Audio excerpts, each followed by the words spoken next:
In a 1949 NBA game, a player, Don Otten, did something that would usually get him disqualified, yet he did it another time, and was still allowed to play. What did he do, and why was he let off? And one more time, in a 1949 NBA game, player Don Otten did something that would usually get him disqualified, yet he did it another time, and was still allowed to play. What did he do, and why was he let off? 1949. This is old NBA. Yeah. This is like when they're like the basics. Here's what I know. Here are a few things that I know that I can offer up. Mm-hmm. And I also have a crazy theory to offer up. I'm going to offer up the crazy theory first. Okay. He kissed the referee because the referee was his wife. Oh. Whimsical. No. Okay. But the thing that he did wasn't like really serious, I will say. So like, wasn't super serious. Number 2, late Michael Jordan would get fined every single time when he wore his shoes because they were the wrong color. But he continued to do it, and it's how he built up the mystique of the Jordan brand. So was it a uniform-related infraction? No, it was not related to the uniform. So it's something that would have gotten him disqualified, and yet they didn't. And so my thought is like, when people are showing, especially in like the early days, poor sportsmanship was taken a lot more seriously than it is nowadays. And my thought is just like, he was dunking on him. Yeah, he was just dunking, and people are like, we love this guy. We love the dunks. Maybe hanging from the hoop was not allowed? Oh, I think hanging from the hoop is still not allowed. So to clarify, this rule that he broke, it's not an old rule. It's still something that you use in games today. So that's an important clue.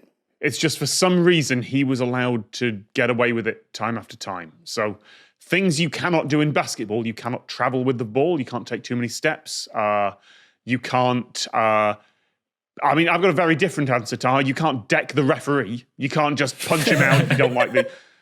Did it have to do with the actual like fundamentals of the gameplay? Or was it more like, because they're like technical fouls and such, where it's like, we didn't like your vibe, get out of here. Just kept deflating the ball. Just kept getting it. The new deflate gate. Yeah.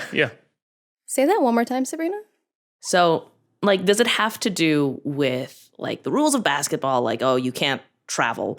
Or is it more to do with like, I don't know, style points, like bad vibe technical foul things, like you can't swear or fight? Well, it's something that you can't do in the game. You're on the right track in terms of... Am I on the right track with vibes? Yes. There's two halves to this question. We've got to work out what he did and then why he was allowed to get away with it. Yeah. Exactly. So you're getting warmer, Sabrina, with what you're in the right line of thinking.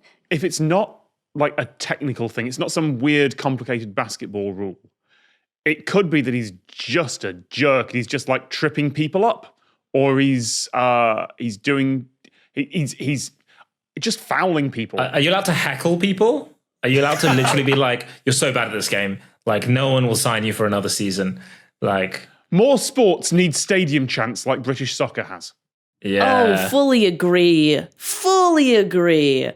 They keep trying to do that with baseball here. It's not working. You need like 2,000 people all in unison chanting, "You're not singing anymore" at the other team after they've gone down. And much more profane things than that.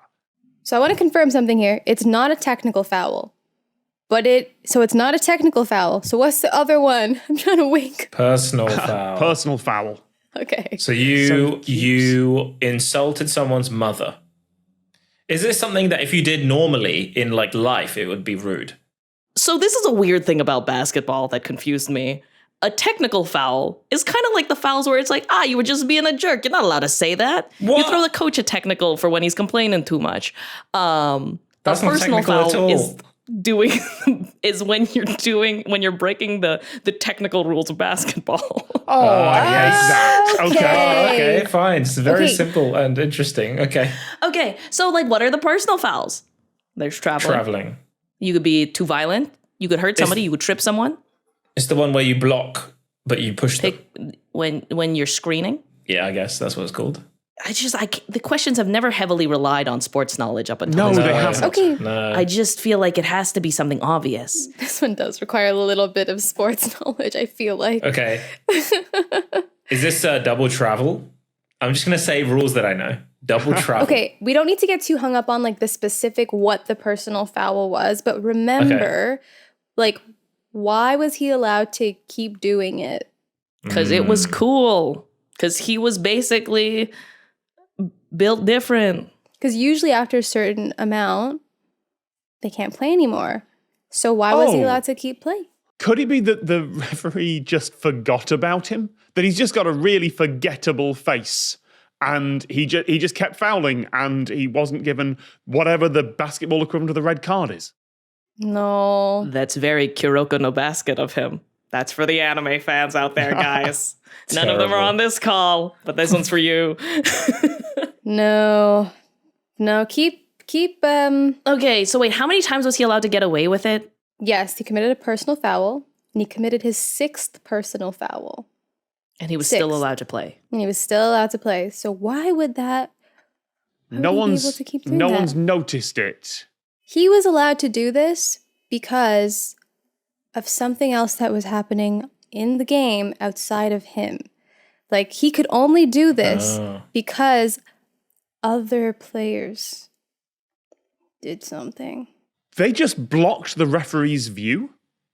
They just lined up around the referee and just like, yeah, we're just to stop the referee seeing anything here. Also, is it umpire or referee? I'm not sure. Referee. Okay, so usually when a player commits a foul, or they've hit their max number of fouls, let's say, they need to be replaced. Wait. I think I know that. So after 6 fouls, you're supposed to be ejected from the game. What if the team didn't have enough players? No. We're getting really warm.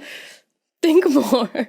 We're going hockey rules now. No. Power play. Let's go. No, you're not allowed to substitute after an ejection. I think at that point, you're just a player down. Yeah, no, but I think what it is that maybe there was too many players in that game that had already been ejected, so there was nowhere to put the ejected players. Like, maybe there's like a little like timeout zone that was full. No, you just get stuck on the bench. Keep going. But there was no more players? Was he the only remaining player on the, whatever you call, I was going to say field, and then I was going to say pitch, court. That's the word. My guess, and I think I speak for all of us, I'm claiming that, is that there was a player who was supposed to be ejected from the game after committing 6 personal fouls. However, because so many other players on their team had already fouled out, they needed to keep him in the game, or else there would be no one on the team left to play. Or no one on the court even. Pretty much. So I need to clarify here that it's actually not 6, it's 5. So in basketball, players are only allowed to commit 5 personal fouls. Yeah, and under 6. Otten committed his 6th foul, which would normally get him kicked out of the game or disqualified from the game. But 5 of the 10 players had already committed 6 fouls, so there was no one left to replace him. Surely you lose the game. Elite Olympic strategy, guys. At that point, surely you're just down a player. Yeah. No, we don't play by soccer rules here, Tom. Yeah. It's kind of hard to play basketball without down a player. Okay, so basically, in the rule book, it states that if a player in the game receives his 6th personal foul and all substitutes have already been disqualified, said player shall remain in the game. So Otten ended the game with 8 fouls in total. This record has been matched one other time in 1953. What a record. Wow, I personal fouled so many people. Power play rules. Let's go. So basically, there's 5 people on the court at one time, and if he got kicked out, there'd be 4 people. And that is simply not allowed in basketball. The Lateral Producers Club is at lateralcast.com if you would like more lateral, fewer adverts, and to support the show.